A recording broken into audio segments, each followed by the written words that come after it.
Raindrops, welcome to another Hobby News Wednesday. This week, we've got a World Eaters Combat Patrol, Chaos made-to-order models, a D&D World Record, and a new Tyranid model to top things off. Let's get into it. Up first, we have a World Eaters Combat Patrol, and gotta say, this kit is looking fantastic. I am especially a fan of this, what is it called? Iron Juggernaut, I want to say? World Eater's Lord on Juggernaut. Man, that just looks so cool. I don't even play World Eaters, and I want to get this kit. The dude with the really long chain sword. It all just looks really cool. This should probably be going on pre-order later this week. But speaking of things that are going on to order, we have a bunch of old Chaos models that are going on made to order. I haven't been a big fan of the made to order stuff usually, but this baby is Bile. Look at him. He's just so derpy. I kind of want to get him. He's so derpy. I want to get him. He looks fun.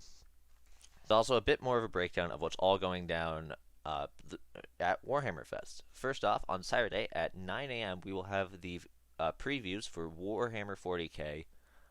I am not going to be streaming this because I have work the next day. I can't be up that late because that's 2 a.m. my time. That's just not going to work. But I might be able to stream the Horus Heresy stuff. I don't really play Horus Heresy, but sometimes the models can interchange and they just look cool sometimes. So I might stream that one. I will also probably likely be streaming Kill Team because I kind of want to try to get into Kill Team. But we'll look into that when this weekend. In other Warhammer news, we do also have new terrain rules. First of which is Benefit of Cover. Shattered ruins and twisted wreckage afford much needed shelter from enemy salvos. Even heavily armored warriors unfazed by small arms fire are thankful for such cover when the foes bring their biggest guns to bear.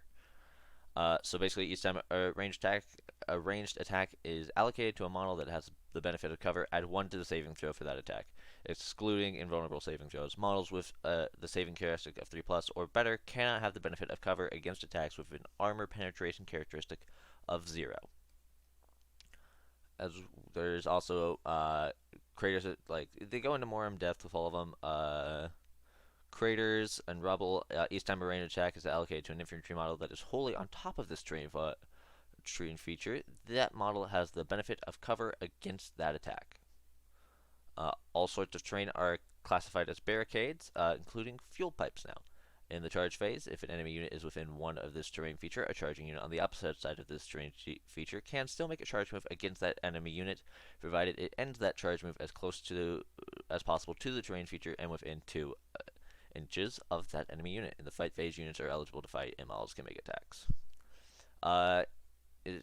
Each time a ranged attack is allocated to an infantry model that is wholly within 3 inches of this terrain feature, if that model is not fully visible to every model in the attacking unit because of the terrain feature, that model has the benefit of cover against the attack. There's also battlefield debris. Each time a ranged attack is allocated to a model, if that model is not fully visible to every model in the attacking unit because of this terrain feature, that model has the benefit of cover against that attack. So basically, they've just kind of shortened their terrain rules. Hills and sealed structures. Each time a ranged attack is allocated to a model, if that model is not fully visible to every model in the attacking unit because of this terrain feature, that model has the benefit of cover against that attack. So basically, everything's more now using benefit of cover. Woods, benefit of cover from aircraft and towering models are exception to this. Visibility to and from such models is determined normally, even if this terrain feature is wholly in between them and the observing model. Models that are wholly within this terrain feature can see out of it normally. Each time a ranged, so basically you can't see in those. Ruins, each time a model that is wholly within this terrain feature makes a ranged attack. If that model is 6 inches or more vertically from the ground level, every model in that target unit is at ground level, and every model in the target unit is at ground level. Improve the armor penetration characteristic of that attack by 1. Each time a ranged attack is allocated to that model, if that model is either wholly within this terrain feature or is not fully visible to every model in the attacking unit because of this terrain feature, that model has the benefit of cover against that attack. So that's kind of just covering the new terrain rules. I actually think they're pretty interesting. They've basically really shortened it down. It's actually really probably going to be helpful on the battlefield. And finally, to wrap up our Warhammer 40k news for this week, we have a new Tyranid model, the Winged Tyranid Prime. This thing, looking at it, it's probably going to get the flight keyword. I also got to say, they could have probably gotten a better angle for this model. It doesn't look great. This one is basically just begging to have a 360 of it. But I think it looks actually pretty cool. I'm gonna love to get this in my hands one of these days.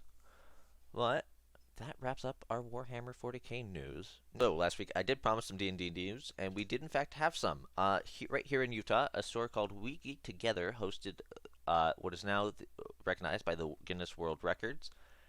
Is the largest D&D game. They needed at least 500 players to be recognized. More than 1,200 showed up. So that is really cool. If you're down in Utah, go check them out. I've been to that store personally. It is a great store. Yeah, go check it out. You can get all sorts of stuff there. They're not sponsoring this. I just think they're a cool store. We just have my personal hobby news. Streams will be starting up next week. I will be painting my Outriders. I just have a lot of English on my plate right now. Want to get that through before I start up streaming again. TikTok is active, as always. I've been posting, I think I'm getting to daily post back up, I'm hoping. Instagram, semi kind of daily. And this YouTube channel, of course, you can see that. Make sure to like and subscribe. Go follow me on all of those platforms. And I will see you guys in another video. Peace out.